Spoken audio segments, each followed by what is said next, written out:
కూజంతం రామ రామేతి మధురం మధురాక్షరం ఆరుహ్య కవితాశాఖాం వందే వాల్మీకి కోకిలం అంజనానందనం వీరం జానకీ శోకనాశనం కపీశమక్షహంతారం వందే లంకా భయంకరం. ఆంజనేయ స్వామి రావణాంతపురాన్నంతా కూడా పరిశీలించి చూస్తున్నాడు, గాలించి చూస్తున్నాడు, అణువణువు చూస్తూ ఉన్నాడు అన్నమాట. అదే చెప్తున్నాడు ఇక్కడ. ఇందాక మనం పుష్పక విమానం అన్నాం కదా, తస్యాలయ వరిష్ఠస్య మధ్యే విపులమాయతనం. ఇప్పుడు అది చెప్పేది నువ్వు వచ్చుంటుంది. తస్యాలయ వరిష్ఠస్య మధ్యే విపులమాయతం దదర్శ భవన శ్రేష్టం హనుమాన్ మరుతాత్మజ.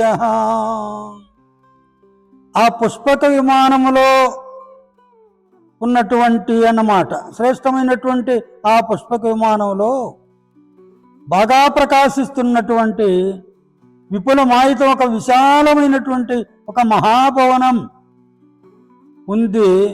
ఆ భవనాన్ని ఆంజనేయ స్వామి చూశాడు అంటున్నాడు. మరి ఆ భవనం ఏ విధంగా ఉందో చెప్తున్నాడు.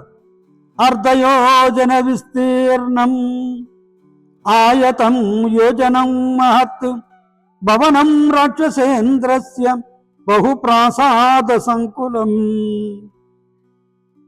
అర్ధయోజన విస్తీర్ణం, ఒక అర్ధయోజనం వెడల్పు ఉందట ఆ విమానం. యోజనం ఆయుతం, ఒక యోజనం పొడవు ఉందట. దాని వెడల్పేమో అర్ధయోజనం, పొడవేమో యోజనం. ఆ భవనం అన్నమాట విమానం. భవనం రాక్షసేంద్రస్య, రాక్షసరాజు అయినటువంటి ఆ రావణునిక భవనం బహుప్రాసాద సంకులం, అనేక ప్రాసాదాలతో మరి కూడి ఉన్నదన్నమాట. ఆ భవనంలో చాలా ప్రాసాదాలు ఉన్నాయి, మేడలున్నాయి. మార్గమాణస్తు వైదేహీం సీతాం ఆయతలోచనాం సర్వత పరిచక్రామం హనుమాన్ హరిసూదన. హరిసూదన హనుమాన్, శత్రునాశకుడైనటువంటి ఆ హనుమంతుడు సర్వత పరిచక్రామ, ఆ భవనం అంతా కూడా, విమానం అంతా కూడా బాగా పరిశీలించి చూశాడు. దేనికోసము? ఆయతలోచనాం వైదేహీం సీతాం మార్గమాణ, విశాల నేత్రములు కలిగినటువంటి విదేహరాజు పుత్రిక అయినటువంటి సీతను వెదకుచూ ఆ భవనం అంతా కూడా చూశాడన్నమాట. ఉత్తమం రాక్షసావాసం హనుమాన్ అవలోకయన్ ఆససాధాత లక్ష్మీవాన్ రాక్షసేంద్ర నివేశనం. ఈ విధంగా రాక్షసుల నిలయాలన్నింటినీ కూడా పరికిస్తూ సర్వోత్తమైనటువంటి ఆ రావణునిక ప్రసాదానికి చేరాడు. చతుర్విషాణై ద్విరదై త్రివిషాణై స్తతైవ చ పరిక్షిప్తమసంబాధం రక్ష్యమాణముదాయుధై. అంటే ఇక్కడ ఆయుధాలు ఎత్తినటువంటి యోధులు కాపలాగా ఉన్నారట. ఆయుధాలు ఎత్తి పెట్టుకొని ఆ భవనానికి కాపలా కాస్తూ ఉన్నారట యోధులు. దాని తర్వాత ఆ భవనం చుట్టూ 2 దంతాలు కలిగిన, 3 దంతాలు కలిగిన, 4 దంతాలు కలిగిన మదించిన ఏనుగులు కూడా కాపలాగా ఉన్నాయి. దాని తర్వాత రాక్షసీభిశ్చ పత్నీభిః రావణస్య నివేశనం ఆహృతాభిశ్చ విక్రమ్య రాజకన్యాభిరావృతం. ఆ భవనం దేనితో నిండి ఉన్నదంటే రాక్షసీభిశ్చ పత్నీభిః, తన రాక్షస భార్యల చేత ఆ భవనం నిండి ఉంది. ఇంకా ఏ విధంగా ఉంది? ఆహృతాభిశ్చ విక్రమ్య రాజకన్యాభిరావృతం, తన యొక్క పరాక్రమముతో రాజులను ఓడించి వారి కన్యలను తీసుకొచ్చాడు కదా, అలాంటి రాజకన్యల చేత నిండి ఉన్నదట ఆ భవనం. యాహి వై శ్రేవణే లక్ష్మీ యాచేంద్రే హరివాహనే సా రావణ గృహే సర్వా నిత్యమేవానపాయని. యాహి వై శ్రవణే లక్ష్మీ, ఆ భవనంలో సంపదలు ఏ విధంగా ఉన్నాయంటే కుబేరుని భవనంలో సంపదలు ఏ విధంగా ఉన్నాయో ఆ విధంగా సంపదలు ఉన్నాయట. యాచేంద్రే హరివాహనే, ఉచ్చైశ్రవము ఆ ఇంద్రుని యొక్క వాహనం. ఆ ఉచ్చైశ్రవం కలిగినటువంటి దేవేంద్రుని యొక్క భవనంలో ఎలాంటి సంపదలు ఉన్నాయో అలాంటి సంపదలు ఉన్నాయట ఇక్కడ. సా రావణ గృహే సర్వా నిత్యమేవనపాయని, ఏదో ఒక రోజు 2 రోజులు కాదు, చిరంగా స్థిరంగా ఉన్నాయట. యాచరాజ్ఞ కుబేరస్య యమస్య వరుణస్య చ తాదృశీ తద్విశిష్టావా బుద్ధి వృద్ధి రక్షో గృహేష్వ్యః. ఇక్కడ ఏమిటంటే ఆ రక్షో గృహేషు అంటున్నాడు. రావణుని యొక్క అతని యొక్క కొడుకుల యొక్క వాళ్ళందరి యొక్క ఉన్నటువంటి ఆ భవనాలలో వైభవాలన్నీ కూడా యాచరాజ్ఞ కుబేరస్య, యక్షులకు రాజైనటువంటి కుబేరుని భవనంలో ఉన్నట్లు సంపదలు ఉన్నాయట. యమస్య వరుణస్య చ, యముని యొక్క భవనంలోను అదేవిధంగా వరుణుని యొక్క భవనంలోను సమృద్ధములైనటువంటి సంపదలతో సమానంగా ఉన్నాయట ఈ రావణుని యొక్క భవనాలలో. వాటికంటే కూడా వృద్ధి అంటున్నాడు, ఎక్కువగానే కనిపిస్తున్నాయట. తస్య హర్మ్యస్య మధ్యస్థం శ్మచాన్యత్ సునిర్మితం బహు నిర్యూహ సంకీర్ణం దదర్శ పవనాత్మజః. ఆ మహాప్రాసాదాల మధ్య భాగంలో ఒక విచిత్రమైనటువంటి సునిర్మితం, బాగా నిర్మింపబడినటువంటి ఒక భవనం ఉందట. ఆ భవనాన్ని పవనాత్మజః దదర్శ. ఆ భవనం ఎలాంటిదంటే బహు నిర్యూహ సంకీర్ణం అంటున్నాడు.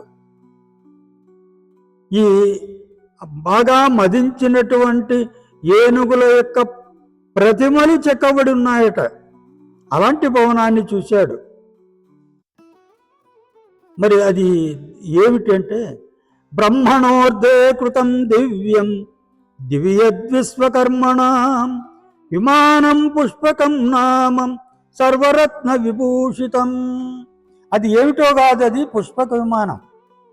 అంటే ఇప్పుడు రావణునికి పుష్పక విమానం మరి ఎట్లొచ్చింది అనేది చెబుతున్నాడు. అసలు పుష్పక విమానం అనేదే మరి ఎవరి సృష్టి, ఎవరికి ఇచ్చారు అనేది చెప్తున్నాడు ఇక్కడ. బ్రహ్మణోర్తే కృతం దివ్యం దివ్యద్విశ్వకర్మణ. విశ్వకర్మ బ్రహ్మ కోసం సృష్టించాడట, నిర్మించాడట ఆ పుష్పక విమానాన్ని. విమానం పుష్పకం నామ సర్వరత్న విభూషితం. సమస్త రత్నాలతో అలంకరింపబడి ఉన్నటువంటి ఆ విమానాన్ని విశ్వకర్మ సృష్టించి బ్రహ్మదేవునికి ఇచ్చాడట. పరేణ తపసాలేభే యత్కుబేర పితామహాత్ కుబేరమోజసా జిత్వాం లేబే తద్రక్షసేశ్వరః. పరేణ తపసాలేబే, మరి ఆ పుష్పక విమానము బ్రహ్మ కోసం సృష్టించాడు కదా, నిర్మించాడు కదా విశ్వకర్మ. మరి ఈ గొప్ప తపస్సు చేసి ఎవరు? కుబేరుడు. పితామహాత్ లేబే, బ్రహ్మదేవుని నుండి అది పొందాడట. గొప్ప తపస్సు చేశాడు, ఆ తపస్సుకు బ్రహ్మదేవుడు మెచ్చాడు.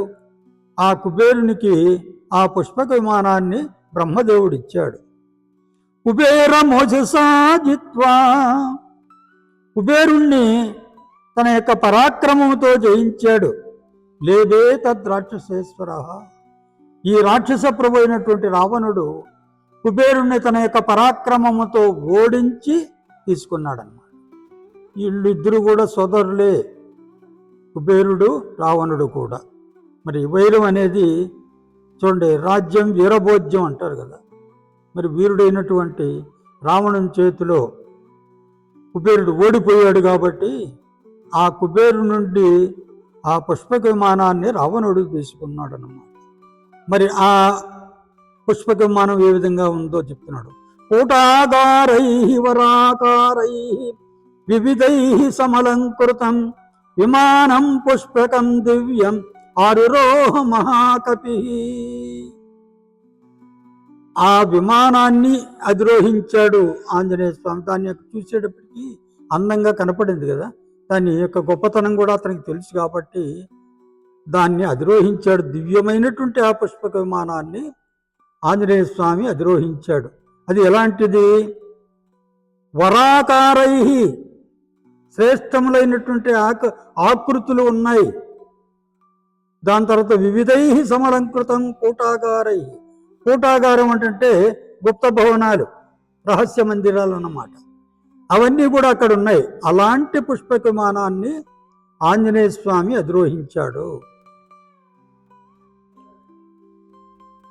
మరి తత్రస్తస్య తదాగంధం పానభక్షాన్న సంభవం దివ్యం సమ్మూర్ఛితం జగ్రత్ రూపవంతమివానిలం.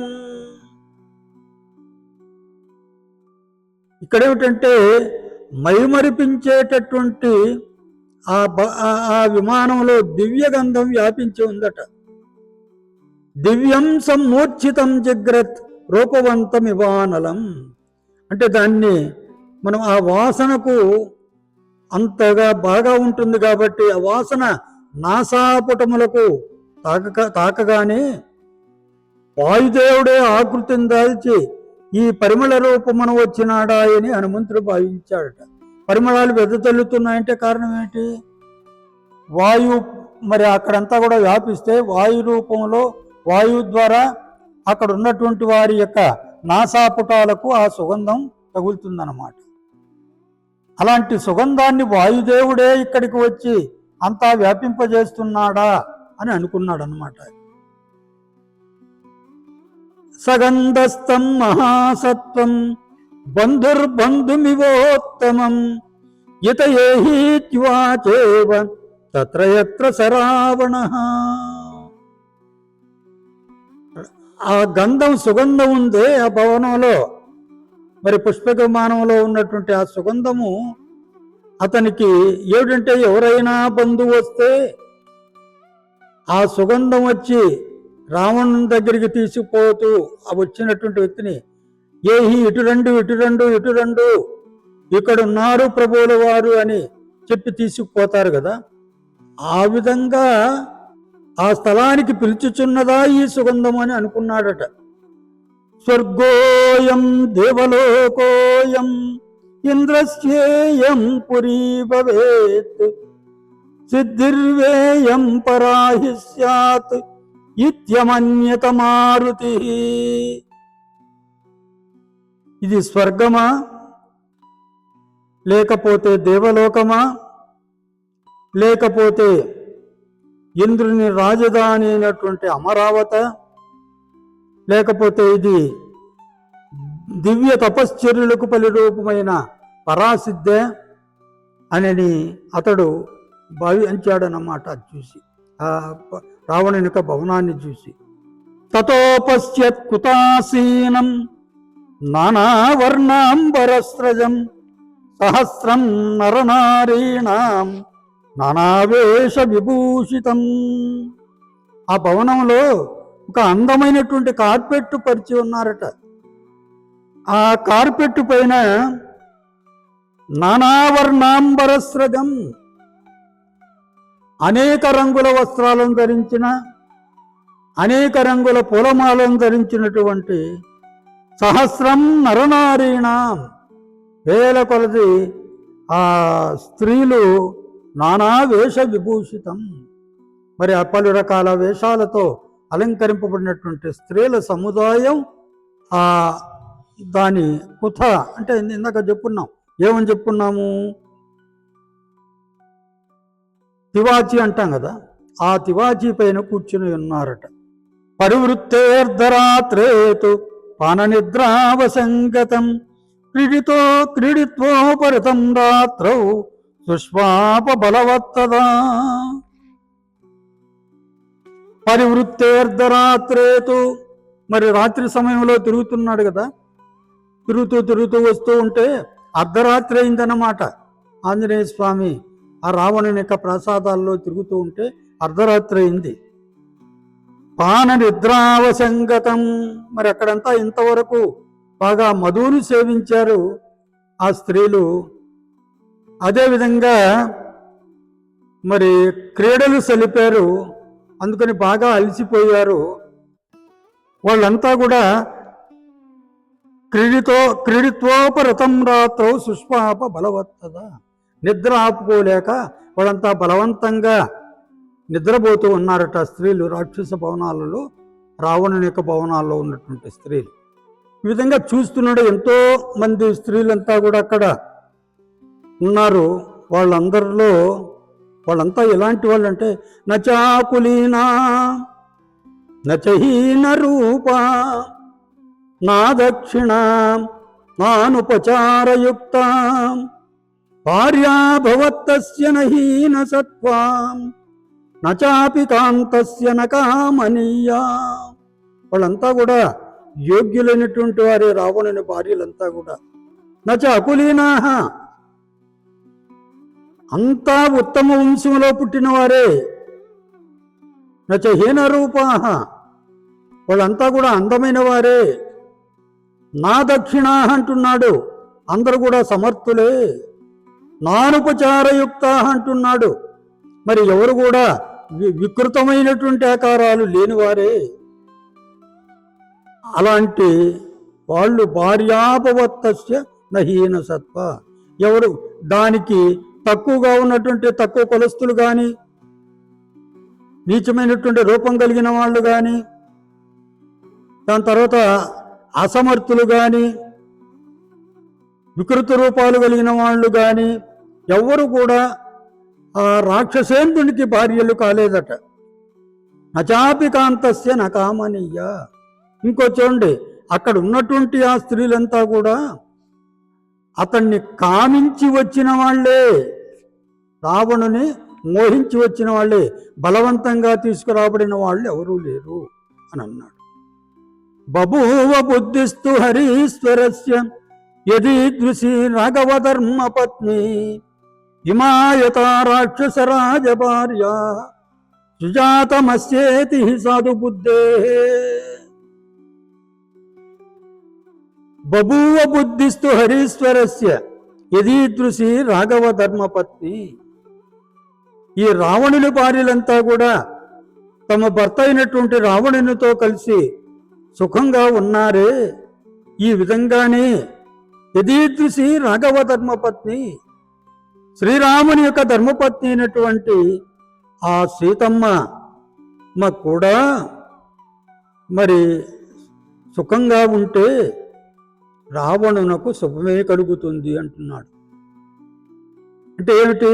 ఆమె సుఖంగా ఉందనుకోండి, శ్రీరాముని దగ్గర ఇక్కడికి రాకుండా సుఖంగా ఉంటే ఇతనికి శుభం కలిగేదే.